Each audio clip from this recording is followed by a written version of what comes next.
ಶ್ರೀ ಗಣಪತಿ ಶಾರದಾ ಗುರುಭ್ಯೋ ನಮಃ. ಯತ್ರ ಯೋಗೇಶ್ವರ ಕೃಷ್ಣೋ ಯತ್ರ ಪಾರ್ಥೋ ಧನುರ್ಧರಃ ಯತ್ರ ಶ್ರೀ ವಿಜಯ ಭೂತಿರ್ಧ್ರುವ ನೀತಿರ್ಮತಿರ್ಮಮ. ಶ್ರೋತೃಗಳಿಗೆ ಶ್ರೀ ಅಳಸಿಂಗರಾಚಾರ್ಯ ವಿರಚಿತ ಶ್ರೀ ವ್ಯಾಸ ಮಹರ್ಷಿ ಪ್ರಣೀತ ಶ್ರೀಮನ್ ಮಹಾಭಾರತದ ದ್ರೋಣ ಪರ್ವದಲ್ಲಿ ಸಾತ್ವಿಕಿಯು ಜಲಸಂಧನನ್ನು ಕೊಂದುದು ಎಂಬ 115ನೆಯ ಅಧ್ಯಾಯಕ್ಕೆ ಸ್ವಾಗತ. ಮಹಾರಾಜ ಸಂಜಯನು ಧೃತರಾಷ್ಟ್ರನನ್ನು ಕುರಿತು ಹೇಳುತ್ತಿರುವನು. ಸಾವಧಾನವಾಗಿ ಕೇಳು.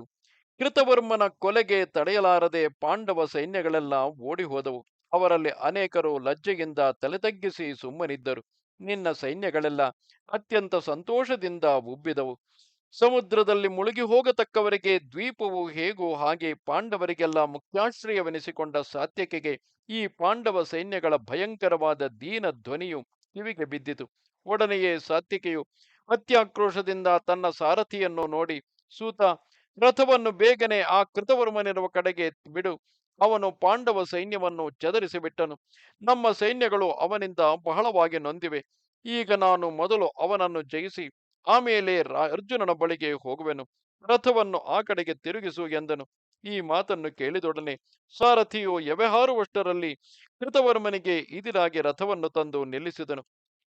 ಅದನ್ನು ಕಂಡೊಡನೆ ಕೃತವರ್ಮನು ಸಾತ್ವಿಕೆಯ ಮೇಲೆ ತೀಕ್ಷ್ಣ ಬಾಣಗಳನ್ನು ಬಿಟ್ಟನು. ಸಾತ್ವಿಕೆಯು ಕೋಪಗೊಂಡು ಹರಿತವಾದ ಒಂದು ಭಲ್ಲವನ್ನು ಕೃತವರ್ಮನ ಮೇಲೆ ಪ್ರಯೋಗಿಸಿ 4 ಬಾಣಗಳಿಂದ ಕೃತವರ್ಮನ 4 ರಥಾಶ್ವಗಳನ್ನು ಕೊಂದು ಬಿಟ್ಟನು. ಬೇರೊಂದು ಭಲ್ಲದಿಂದ ಕೃತವರ್ಮನ ಕೈಯಲ್ಲಿದ್ದ ಬಿಲ್ಲನ್ನು ತುಂಡು ಮಾಡಿದನು. ಇನ್ನು ಕೆಲವು ಬಾಣಗಳಿಂದ ಆ ಕೃತವರ್ಮನ ಬೆಂಗಾವಲಿನವನನ್ನು ಸಾರಥಿಯನ್ನು ಕೊಂದನು. ಹೀಗೆ ಸಾತ್ವಿಕೆಯು ಕೃತವರ್ಮನನ್ನು ವಿರಥನನ್ನಾಗಿ ಮಾಡಿದ ಮೇಲೆ ಬಾಣಗಳಿಂದ ಅವನ ಸೈನ್ಯಗಳನ್ನು ಕೊಲ್ಲುತ್ತಾ ಬಂದನು. ಈ ಕೊಲೆಯನ್ನು ತಡೆಯಲಾರದೆ ನಿನ್ನ ಸೈನ್ಯಗಳೆಲ್ಲ ಅಲ್ಲಲ್ಲಿ ತಲೆತಪ್ಪಿಸಿಕೊಂಡು ಓಡುವುದಕ್ಕೆ ಯತ್ನಿಸಿತು. ಧೃತರಾಷ್ಟ್ರ ಮಹಾರಾಜ, ಆಮೇಲೆ ಸಾತ್ಯಕಿಯು ದ್ರೋಣನ ಸೈನ್ಯವೆಂಬ ಮಹಾಸಮುದ್ರವನ್ನು ದಾಟಿಕೊಂಡು ಹೋಗಿ ಎಂತೆಂತಹ ಅದ್ಭುತ ಕಾರ್ಯಗಳನ್ನು ಮಾಡಿದನೋ ಅದನ್ನು ಕೇಳು. ಕೃತವರ್ಮನನ್ನು ಯುದ್ಧದಲ್ಲಿ ಜಯಿಸಿದ ಮೇಲೆ ತನ್ನ ಸಾರಥಿಗೆ ಮುಂದೆ ಮೆಲ್ಲಗೆ ರಥವನ್ನು ಬಿಡುವಂತೆ ಹೇಳಿದನು. ಮುಂಭಾಗದಲ್ಲಿ ನಿನ್ನ ಕಡೆಯ ಚತುರಂಗ ಸೈನ್ಯಗಳು ಅಸಂಖ್ಯಾತವಾಗಿರುವುದನ್ನು ನೋಡಿದನು. ಆಮೇಲೆ ತಿರುಗಿ ಸಾರಥಿಯನ್ನು ಕುರಿತು, ಸೂತ, ಅದು ಆ ದ್ರೋಣನ ಸೈನ್ಯದಲ್ಲಿ ಎಡಭಾಗದಲ್ಲಿ ಕಾಲ ಮೇಘ ಸಮೂಹದಂತೆ ಕಪ್ಪಾದ ದೊಡ್ಡ ಗಜಸೈನ್ಯವಿರುವುದು ನೋಡು. ಅದಕ್ಕೆ ರುಕ್ಮರಥನೆಂದು ಪ್ರಸಿದ್ಧಿಗೊಂಡ ದ್ರೋಣನೇ ನಿಯಾಮಕನಾಗಿರುವನು. ಯಾರಿಗೂ ತಡೆಯಲು ಸಾಧ್ಯರಾದ ಇನ್ನೂ ಅನೇಕ ಶೂರರು ದುರ್ಯೋಧನನಿಂದ ಅಜ್ಞಪ್ತರಾಗಿ ಪ್ರಾಣದ ಮೇಲೆಯೂ ಆಶೆಯಿಲ್ಲದೆ ನನ್ನನ್ನು ಎದುರಿಸುವುದಕ್ಕಾಗಿ ಅಲ್ಲಿ ಕಾದಿರುವರು ನೋಡು. ಅವರೆಲ್ಲರೂ ಮಹಾ ಧನುರ್ಧಾರಿಗಳಾದ ರಾಜಪುತ್ರರು. ಎಲ್ಲರೂ ಪ್ರಬಲ ಪರಾಕ್ರಮವನ್ನು ತೋರಿಸಿ ಯುದ್ಧ ಮಾಡತಕ್ಕವರು. ಇವರನ್ನು ಜಯಿಸದ ಹೊರತು ಜಯದ್ರಥನ ಬಳಿಗೆ ಹೋಗಲು ನಮಗೆ ಸಾಧ್ಯವಿಲ್ಲ. ನಾವು ಅರ್ಜುನನನ್ನು ಸೇರಲಾರೆವು. ಈ ನಮ್ಮ ಶತ್ರುಗಳು ಸಮಸ್ತ ಶಸ್ತ್ರಾಸ್ತ್ರ ವಿದ್ಯೆಗಳಲ್ಲಿ ನಿಪುಣರು. ಅವರೆಲ್ಲರೂ ಒಂದಾಗಿ ಸೇರಿ ಬಂದಿರುವರು. ಅದೋ ನೋಡು, ತ್ರಿಗರ್ತ ದೇಶದ ರಥಿಕರೆಲ್ಲ ಸುವರ್ಣ ಧ್ವಜಗಳುಳ್ಳ ರಥವನ್ನೇರಿ ನನಗಿದಿರಾಗಿ ಯುದ್ಧ ಮಾಡಬೇಕೆಂದೇ ಕಾದಿರುವರು. ಮೊದಲು ನಾನು ಆ ತ್ರಿಗರ್ತರೊಡನೆ ಯುದ್ಧ ಮಾಡುವೆನು. ಕುದುರೆಗಳನ್ನು ಬೇಗನೆ ಅಲ್ಲಿಗೆ ಬಿಡು ಎಂದನು. ಸಾತ್ವಿಕೆಯ ಆಜ್ಞೆಯಂತೆ ಸೂತನು ಸೂರ್ಯ ತೇಜಸ್ಸುಳ್ಳ ರಥವನ್ನು ಮುಂದೆ ಬಿಟ್ಟುಕೊಂಡು ಹೋದನು. ಮೊಲ್ಲೆಯ ಹೂಗಳಂತೆಯೂ ಚಂದ್ರನಂತೆಯೂ ಬೆಳ್ಳಿಯಂತೆಯೂ ಸ್ವಚ್ಛವಾದ ಬಿಳಿಯ ಬಣ್ಣವುಳ್ಳ 4 ರಥಾಶ್ವಗಳು ಗಂಭೀರ ಗತಿಯಿಂದ ರಥವನ್ನೆಳೆದು ತಂದವು. ಈ ರಥವನ್ನು ಕಂಡೊಡನೆ ತ್ರಿಗರ್ತ ಸೈನಿಕರು ತಮ್ಮ ಗಜ ಸೈನ್ಯಗಳಿಂದ ಆ ರಥವನ್ನು ಸುತ್ತಲೂ ಮುತ್ತಿಕೊಂಡು ತೀಕ್ಷ್ಣ ಬಾಣಗಳನ್ನು ಸುರಿಯತೊಡಗಿದರು. ಸಾತ್ವಿಕೆಯು ಕೂಡ ಪರ್ವತದ ಮೇಲೆ ಮಳೆಯನ್ನು ಕರೆಯುವಂತೆ ಆ ಗಜ ಸೈನ್ಯದ ಮೇಲೆ ಎಡಬಿಡದೆ ಬಾಣವರ್ಷವನ್ನು ಕರೆದನು. ಸಿಡಿಲಿಗೆ ಸಮಾನವಾದ ಸಾತ್ವಿಕೆಯ ಬಾಣಗಳಿಂದ ಹಲವು ಆನೆಗಳು ಸತ್ತು ಬಿದ್ದವು. ಹಲವು ಆನೆಗಳು ಆ ಕೊಲೆಯನ್ನು ತಡೆಯಲಾರದೆ ರಣಾಂಗಣವನ್ನು ಬಿಟ್ಟು ಓಡಿದವು. ಕೆಲವಕ್ಕೆ ದಂತಗಳು ಮುರಿದವು, ಗಂಢಸ್ಥಳವು ಭೇದಿಸಿ ರಕ್ತಸ್ರಾವದೊಡನೆ ಕೆಲವು ಬಿದ್ದವು. ಇದರಂತೆಯೇ ಕಿವಿಗಳು, ಸುಂಡಿಲು, ಬಾಯಿ ಇವುಗಳೆಲ್ಲ ಹರಿದು ಭಯಂಕರ ದೃಶ್ಯದಿಂದ ಕೆಲವು ಬಿದ್ದಿದ್ದವು. ಮಾವಟಿಗನು ಮೇಲೆ ಕಟ್ಟಿದ ಧ್ವಜಗಳು ಇಲ್ಲದೆ ಕೆಲವು ಓಡುತ್ತಿದ್ದವು. ಕವಚಗಳು, ಗಂಟೆಗಳು ಕತ್ತರಿಸಿ ಬಿದ್ದು ಮೇಲಿನ ಯೋಧರು ಇಲ್ಲದೆ, ಮೈಮೇಲಿನ ಕವಚಗಳೂ ಇಲ್ಲದೆ ಕಾಡಾನೆಗಳಂತೆ ದಿಕ್ಕು ದಿಕ್ಕಿಗೆ ಸ್ವೇಚ್ಛೆಯಿಂದ ಪಲಾಯನ ಮಾಡುತ್ತಿದ್ದವು ಕೆಲವು. ಸಾತ್ವಿಕೆಯ ಕೈಯಿಂದ ಪ್ರಯೋಗಿಸಲ್ಪಟ್ಟ ನಾರಾಚ, ವತ್ಸದಂತ, ಭಲ್ಲ, ಅಂಜುಲಿಕ, ಕ್ಷುರಪ್ರ, ಅರ್ಧಚಂದ್ರವೇ ಮೊದಲಾದ ನಾನಾ ತೆರದ ಬಾಣಗಳಿಂದ ಗಾಯ ಹೊಂದಿ ಮೈಯಿಂದ ರಕ್ತವನ್ನು ಮಲಮೂತ್ರಗಳನ್ನು ಸುರಿಸುತ್ತಾ ದೀನ ಧ್ವನಿಯಿಂದ ಅರಚುತ್ತಾ ಎಷ್ಟೋ ಆನೆಗಳು ಸಿಕ್ಕಿದ ಕಡೆಗೆ ಪಲಾಯನ ಮಾಡುತ್ತಿದ್ದವು. ಕೆಲವು ತಲೆ ತಿರುಗಿ ಸುತ್ತಿ ಸುತ್ತಿ ಬೀಳುವವು. ಅಲ್ಲಲ್ಲಿ ಕೆಲವು ತಡವರಿಸಿ ಬೀಳುವವು, ಕೆಲವು ಸುಕ್ಕಿ ಬೀಳುವವು. ಹೀಗೆ ಆ ಗಜಸೈನ್ಯವೆಲ್ಲ ಸಾತ್ವಿಕೆಯ ಬಾಣಗಳಿಂದ ಬಹಳವಾಗಿ ಕ್ಷೀಣವಾಗುತ್ತಿರುವುದನ್ನು ನೋಡಿ ಮಹಾಬಲಾಢ್ಯನಾದ ಜಲಸಂಧನೆಂಬುವನು ತನ್ನ ಆನೆಯನ್ನು ವೇಗದಿಂದ ಮುಂದೆ ಬಿಟ್ಟು ರಜತಾಶ್ವನ ಅಂದರೆ ಸಾತ್ವಿಕೆಯ ರಥದ ಕಡೆಗೆ ಬಂದನು. ಸುವರ್ಣಮಯಗಳಾದ ಕಿರೀಟ, ಕವಚ, ಕುಂಡಲ, ಕೇಯೂರಾಂಗದಗಳಿಂದ ಅಲಂಕೃತನಾಗಿ ರಕ್ತ ಚಂದನವನ್ನು ಮೈಗೆ ಲೇಪಿಸಿಕೊಂಡು ಒಂದು ಸುವರ್ಣ ಮಾಲಿಕೆಯನ್ನು ತಲೆಯಲ್ಲಿ ಧರಿಸಿದ್ದ ಅವನು ಕತ್ತಿಯನ್ನು ಹಿಡಿದು ಧನುಸ್ಸನ್ನು ಠೇಂಕಾರ ಮಾಡುತ್ತಿರುವನು. ಕಂಠದಲ್ಲಿ ಅತ್ಯಂತ ಪ್ರಕಾಶಮಾನವಾದ ಸುವರ್ಣ ಹಾರವನ್ನು ಧರಿಸಿರುವನು.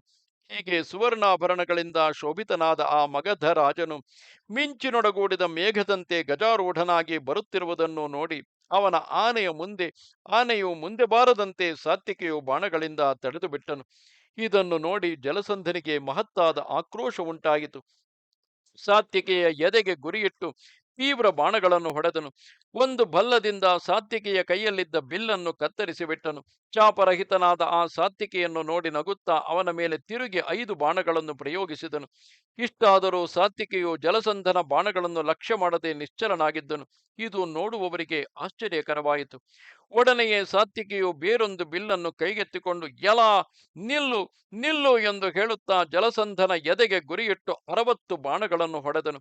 ತೀವ್ರವಾದ ಒಂದು ಕ್ಷುರಪ್ರದಿಂದ ಜಲಸಂಧನ ಕೈಯಲ್ಲಿದ್ದ ದೊಡ್ಡ ಧನುಸ್ಸನ್ನು ಮುಷ್ಟಿ ಭಾಗದಲ್ಲಿ ಕತ್ತರಿಸಿ ಬೇರೆ ಬೇರೆ ಬೇರೆ 3 ಬಾಣಗಳಿಂದ ಅವನನ್ನು ಬಹಳವಾಗಿ ನೋಯಿಸಿದನು. ಜಲಸಂಧನು ಮುರಿದ ಧನುಸ್ಸನ್ನು ಕೆಳಕ್ಕೆ ಬಿಸುಟು ಒಂದು ತೋಮರವನ್ನೆತ್ತಿ ಸಾತ್ವಿಕೆಯ ಮೇಲೆ ಬೀಸಿದನು. ಅದು ಬುಸುಗುಟ್ಟುವ ಹಾವಿನಂತೆ ಹೊರಟು ಸಾತ್ವಿಕೆಯ ಎಡದ ಭುಜವನ್ನು ಭೇದಿಸಿಕೊಂಡು ಹೋಗಿ ನೆಲಕ್ಕೆ ಬಿದ್ದಿತು.